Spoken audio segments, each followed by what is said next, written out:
At my birthday party, my 12-year-old daughter grabbed my hand and whispered, "Don't eat the cake." She looked pale. My mom made me this cake. She was smiling brightly. I listened to my daughter. 17 minutes later, police were knocking on the door. It was one of those moments that made no sense until later. Like the background music in a horror film, you don't hear it until the strings start tightening. The cake was pink. Not aggressively pink, just soft and pastel and slightly too perfect. The frosting had those stiff, sugary swirls that always taste a little like chemicals in childhood birthdays. My name was written on it in cursive. Julia. I was turning 35. Which sounds like a joke when you say it out loud. 35. You're supposed to have things figured out by now. A skincare routine. Emotional boundaries. At the very least, the ability to eat your own birthday cake without fear. Apparently not. There were 6 of us around the table. Me, Ryan, my husband, our daughter Zoe, my parents, and my sister Paige. The room was warm. The lights were too bright. Someone had dimmed the overhead bulbs halfway, probably to be festive, but it made everyone look vaguely guilty. "Make a wish," Mom said, holding her phone up, recording me. I blew out the candles and tried not to roll my eyes. If I had a wish, it would be for silence. Just 5 minutes of not being watched, managed, or told how lucky I am. As I smiled and sat down again, Zoe reached under the table and took my hand. Her fingers were cold. Then she leaned in and whispered, "Don't eat the cake." She didn't say it like a joke. She didn't say it like a dare. She said it like a warning. And her face, God, her face. Pale, wide-eyed, dead serious. "Zoe," I whispered. She just squeezed my hand harder. The next slice of cake was already being plated and passed. Mom was smiling so brightly it hurt to look at her. "It's vanilla almond," she said cheerfully. "Your favorite." Ryan grinned at me across the table, his fork halfway to his mouth. I did what any rational adult would do. I knocked the fork out of his hand. "Oh, sorry," I said with a laugh that didn't sound anything like a laugh. "Butterfingers." I leaned in just a little. "Don't eat it," I whispered. "Seriously." Ryan frowned, still holding the fork like it might clarify things if he stared hard enough. He looked down at the cake, then up at me again. "What's?" I stood quickly. "Bathroom." I didn't wait for permission. I grabbed my phone and left the table. Inside the bathroom, I locked the door, pressed my back to it, and tried to think. Zoe wasn't the type to panic. She wasn't dramatic. So what made her say that? I couldn't just walk back out there and pretend everything was fine. But I couldn't exactly start interrogating people in front of the cake either. I needed information. Quietly. That's when it hit me, she couldn't talk to me out there. But maybe she could text. I pulled up her number and called, not to talk, just to make a plan. She didn't say anything when she picked up. "It's okay," I whispered. "Just text me what's going on, please." Second later, a ping. "Zoe." I heard them in the kitchen before they brought out the cake. "Me, who?" "Grandma and Aunt Paige, they're trying to poison us." I stared at the message. Not because it sounded crazy, but because it didn't. Because somewhere in the back of my mind, a part of me was already prepared to believe her. "Me, are you sure?" "Zoe, yes, don't eat it." "I'm serious." That was all. Nothing more. Nothing specific. But it was enough. I didn't know what was in the cake or why, but I knew this wasn't a prank. Zoe wouldn't have said anything if she wasn't absolutely sure. And I trusted her more than anyone at that table. I stood there for a moment, listening to the buzz of the overhead light. I wasn't sure what to do next, but doing nothing wasn't an option. So I smoothed my shirt, unlocked the door, and walked back in like everything was normal. Ryan's cake was still untouched. So was Zoe's. Mine was in front of me, pristine, knife mark clean through the center. Mom looked up as I sat down. "Everything all right?" "Fine," I said. "You haven't eaten your cake." "Neither have you," I replied, trying to keep my tone light. "Oh, I can't," she said, tapping her stomach. "You know, sugar and all that." "I'm doing keto," Paige added. Dad shrugged. "Not hungry." It was suddenly too quiet in the room. Ryan gave me a sidelong glance. He was picking up on it now. The edge, the awkward timing, the too perfect frosting. Zoe stared straight ahead, stone-faced. "I think I'm just going to save mine for later," I said. Nobody moved. Nobody ate. 17 minutes later, police was knocking on the door. You know what's funny? It wasn't even the first time someone in my family had offered me something that looked nice on the outside but made me sick. Started when I was 4 and my baby sister was 2. I had this stuffed rabbit, matted fur, chewed ear, probably disgusting by any adult standard, and one day Paige toddled over, grabbed it and wouldn't let go. She wailed when I tried to take it back. Mom told me to let her have it. She's little. You're the big sister. That was the first time. But not the last. Every toy, every bit of candy, every last cookie. If Paige wanted it, it was hers. I was expected to share because that's what big sisters do. Except it wasn't really sharing. It was more like ceding territory. Over and over. Close came next. We were only 2 years apart, close enough that our wardrobes eventually overlapped. I would finally get a new sweater for school pictures and Paige would whine that she wanted it too. Suddenly it was, you can both take turns, which meant she wore it that week and I forgot, I even owned it. When we were teenagers, Paige struggled with school. Or maybe she just didn't care. Either way, I was the one our parents turned to. Could you just help her with this essay? She's tired. Paige needs to pass this math test. Couldn't you just show her how you did it? The line between helping and doing blurred fast. By sophomore year, I was ghostwriting at least half her English homework. But no one said thank you. It was never a favor, just the natural order of things. She needed. I provided. Like some kind of emotional vending machine. And here's the thing that really screws with your head. If you're trained from toddlerhood to say yes by the time you're an adult, saying no feels like a crime. Even when the costs are real. Even when it comes to money. Especially when it comes to money. Because Paige lost her job a year ago. Not her fault, our mom said. The company downsized. He just needed a little help. Just for a bit. So I started sending her $200 a month. Quietly every first Friday. It was supposed to be temporary. She was between jobs. But somehow she stayed between them. Mom called it sisterly generosity. Dad said I was just better with finances. Funny how generosity stops feeling generous when it's expected. Then came the cruise. Got the cruise. It was supposed to be this grand family thing. A legacy event, Mom said. For generations. Matching t-shirts. Sunset dinners. They'd booked it ages ago, planned group excursions, even set up a shared photo folder online with the caption, "The Big Celebration." I was already going, me, Ryan and Zoe. We paid our share, picked our cabin, requested the vegetarian option for Zoe. Done. Paige and her family? Not so much. She told everyone she couldn't afford it. She was stressed, worn out, still recovering financially. Which, fine. I get it.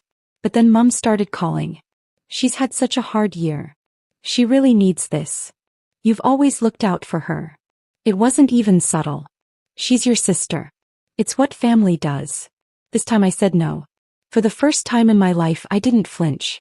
I said, she can go if she can pay for herself. But I'm not covering for her. Not again. There was a pause on the phone. A chilly, weighty pause. Then Mom said, well, I suppose that's your decision.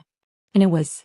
But I could feel the shift immediately, like a fault line cracking open beneath all the polite smiles. Something tight and sour slid into place after that. They didn't argue. Didn't protest. Just went quiet. Too quiet. After all those years of giving, the toys, the sweaters, the essays, the money, I had finally said no. And they heard it like a betrayal. But I wasn't prepared for what would come next. Because here's the thing they don't tell you about family. Sometimes they'll forgive everything except you growing a spine. Sometimes they'll love you right up until the moment you stop serving them. And when you finally do, well, let's just say they find other ways to remind you who's in charge. 17 minutes. That's how long it had been since Zoe whispered, "Don't eat the cake." Long enough for me to warn Ryan. Long enough for my stomach to twist itself into knots. Long enough for my mother to offer more cake twice. And long enough for me to sit there at the table and pretend not to watch everyone. Then came the knock. Not urgent. Just firm. Like someone who knocks that way for a living. I opened the door. 2 uniformed officers stood there.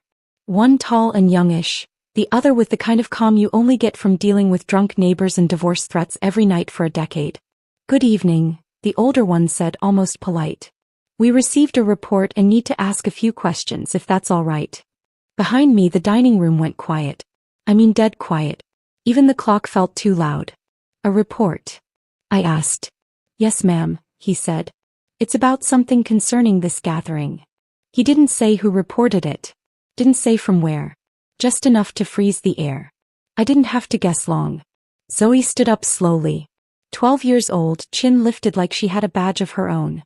I called, she said. My mom made a sound like someone had thrown cold water on her. Paige actually choked on air. I heard Grandma and Aunt Paige in the kitchen, Zoe said. One of them asked, "Are you sure the cake will work?" The other said, "Yes, they won't be able to go tomorrow." She looked right at the officers. So I thought they were trying to poison us. She wasn't dramatic, she wasn't crying, she just said it. Paige stood up so fast her chair scraped. That is absolutely insane. Mom shook her head, eyes wide. She's a child. She misheard, she's always been sensitive. She's 12, Paige snapped, waving a hand like Zoe was some possessed Victorian doll. She watches crime shows. This is ridiculous. Zoe crossed her arms.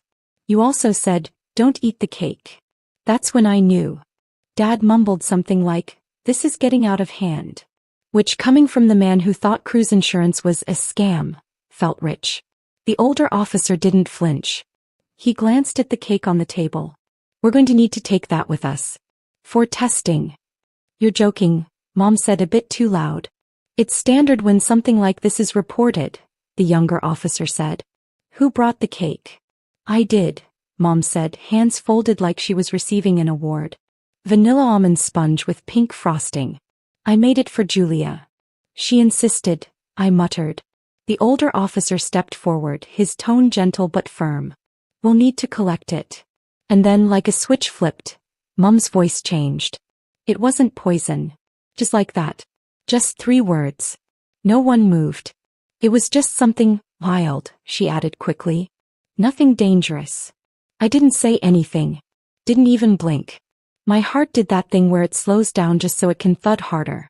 "Mom," Paige said under her breath, warning tone. But Mom kept going, her voice picking up speed like a train she couldn't stop. "It was just something to upset your stomach. So it would have passed. You might have thrown up once, maybe twice, and then you'd feel better by lunch." Ryan stood up slowly. "They'd have stayed home, that's all," Mom said, hands fluttering now. "It's not like I put arsenic in it. It was harmless. Temporary." Paige looked like she wanted to crawl under the table. "This is not happening," she muttered. "She needed the trip," Mom said, turning to me. "You said no. You always say no. You think because you have the money you can decide who deserves what." I stared at her. "So your solution was to drug us?" "It's not drugging," she snapped. "It's nudging." The officers didn't look amused. The younger one stepped forward. "Thank you for your honesty, ma'am. At this point, we'll need you to remain available for follow-up. That means not leaving town." "We have a cruise in the morning," Mom said, like that changed anything. "You won't be going," the officer replied. "This is now part of an active investigation. If you leave, it could be considered obstruction." Silence. Actual thick silence. Paige looked like she'd been hit in the face with a pie. Dad sat down again slowly, like his knees couldn't take it. Mom just blinked at the officer like she didn't understand the words. Zoe stood beside me, still, calm. "You did the right thing," the older officer said to her, voice soft. She nodded once. That was it. They bagged the cake like it was evidence from a crime scene, which I guess it was. A vanilla almond confession, dressed in pink frosting. Mom clutched her purse like it might run away. Paige stared at the wall. Dad looked smaller than he ever had before. I didn't feel satisfied. Just hollow. Like I'd been peeled open and someone forgot to put the lid back on. "They planned for us to stay behind," I said, mostly to myself. Zoe glanced up at me. "They just didn't think it would be like this." We still went. The next morning we zipped up our bags, brushed our teeth in stiff silence, and left the house like we hadn't watched the world tilt sideways 12 hours earlier. My parents weren't coming anymore. The police made sure of that. "Don't leave town," one officer had said flat. "We'll be in touch." That was the whole send-off. No dramatic goodbyes. No wails from the driveway. No guilt-tripping texts. Just radio silence. The most peaceful thing they'd ever given me. Zoe, of course, was the only one still buzzing with life. She wheeled her little suitcase with the determination of someone heading into battle and declared at breakfast, I call dibs on the top bunk. Also, if anyone asks, I'm telling them everything. I sipped my coffee and said, please don't. Ryan muttered, good luck with that. The cruise wasn't massive. This wasn't a royal family level reunion. It was one of those mid-size, painfully orchestrated bonding trips. Just a handful of close and semi-close relatives who still used the word legacy like it belonged outside a will. Aunts, cousins, a few in-laws. 20 people, give or take. Enough for awkward buffet encounters and group photos no one wanted to take. I had no plans to say anything. Not because I believed in keeping the peace, God no. Just because I was tired. Too tired to retell a story that still hadn't fully landed in my bones. But Zoe was on a mission. We hadn't even unpacked when one of my cousins, a woman named Rachel, I think someone I used to play Barbies with and hadn't seen in 6 years, cornered us in the hallway. Hey, where are your parents? Weren't they supposed to be on this trip? Before I could even open my mouth, Zoe casually said, they tried to poison us. Rachel blinked. Sorry, what? I'm serious, Zoe added. They put stuff in the birthday cake so we'd be too sick to go. I heard them say it. I called the police. Then she walked off to go find the pool. Rachel looked at me like I was supposed to laugh. I didn't. That's how it began. No dramatic announcement. Just Zoe doing what Zoe does, dropping truth like it's a spoon on the floor. I thought maybe it would blow over. That people would chalk it up to childhood imagination or some exaggerated drama. But Rachel, bless her group chat addiction, apparently told her sister. Who told her husband. Who mentioned it at dinner. Within 24 hours the cake story had taken root. I overheard someone near the elevator say, wait, that was her birthday? With the cake thing. And by the second evening I caught my Uncle Mark whispering to his wife, well, if it's true she's got a point. Paige has been freeloading for years.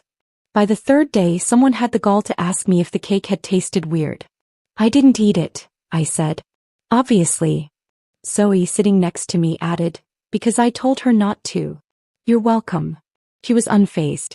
Entirely unbothered. And maybe that's what hit me the hardest. As I was bothered. Under the surface of every joke I cracked, every shrug I offered, something ugly and sharp was curling up.